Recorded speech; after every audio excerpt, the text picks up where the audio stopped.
Well, good evening, YouTube, and welcome to another episode of the Albino Rhino Beer Review. Today, the Rhino will be looking at a beer. Be looking at a beer. Of course, we'll be looking at a beer. We'll be looking at this beer from Hop City Brewing Company. This is Polly Want a Pilsner. Polly Want a Pilsner. For those of you that do not know Hop City was originally the Niagara Beer Company. They were cold filtered light and everything else. They ended up being bought out by Moosehead and closed. Well, first they were bought out by Moosehead and then moved up to, is it Brantford or Brampton? Does the can actually say where they are? Even though it's kind of a dummy corp. Brampton. Okay, so they moved Niagara Beer up to Brampton, and then they defunct the company and then reopened it as Hop City. I've been told that they don't have a canning line in Brampton, so if you see something in cans that was canned in New Brunswick, whether or not that's 100% accurate, I don't actually know. I do know that Moosehead is the parent company, and that a lot of beer is made in the Moosehead plant to be shipped across the country, and that's really all that there is to it. They do make some great beer. Hopbot, for instance, a great IPA. This is 5% alcohol. Let's jump right into it. We'll open her up. We'll drink it. Let's see what we think. My little footed glass here. Sit back in my. You know what? Yeah, let's do the J Terrio pour. I'm doing the J Terrio pour from my buddy from Louisiana Beer Reviews.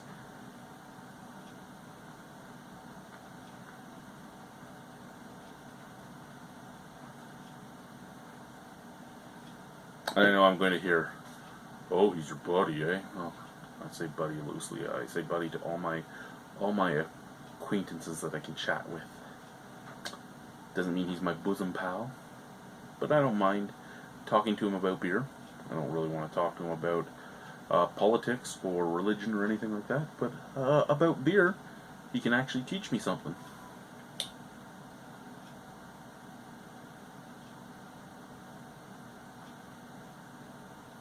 Other than how to pour. He can't teach me to pour. Nice snap, crackle, pop, though.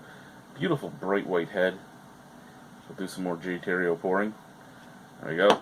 Aggressively right down the center. Super clear beer. Super clear beer. Golden. Bright white head. Forming lots of tunnels. Looks like a Pilsner. Scent.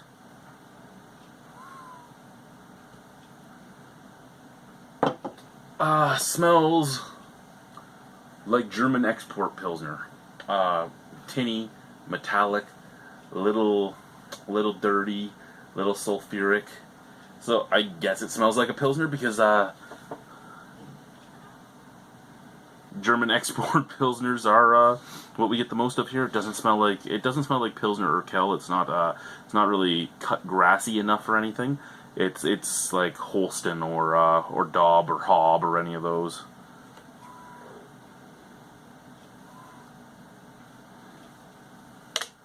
Alrighty, let's try Polly Wants a Pilsner. Cheers.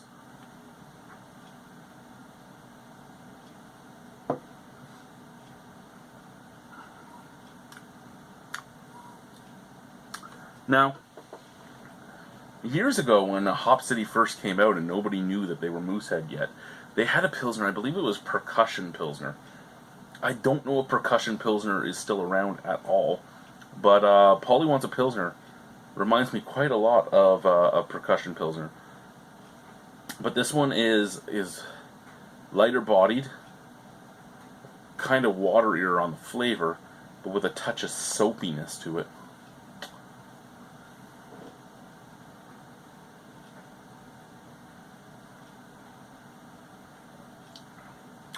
Yeah, if you hold it on your tongue, get a little dash of soapiness up at the forefront. Like, almost like a Ooh, almost like a bar of Dove. How do you know what a bar of Dove tastes like? Anytime I swore, my mommy made me bite on a bar of soap. Okay? And I come from an Irish family. I swore a lot. Okay?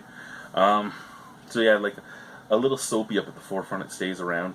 After that, very, very watery. No real big malt flavor or anything. Just a little bit of like a neutral straw.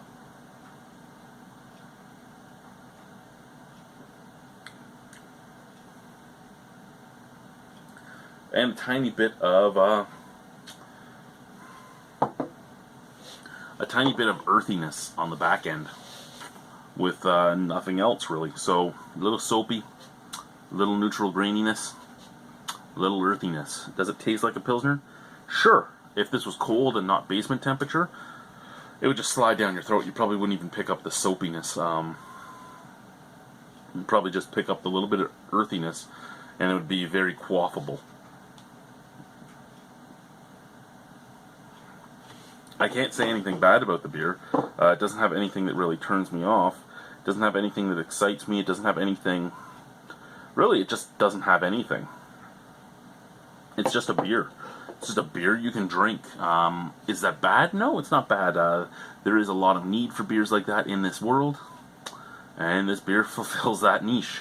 Is it a niche I'll ever buy a beer like this for again? Not really. It's not my thing.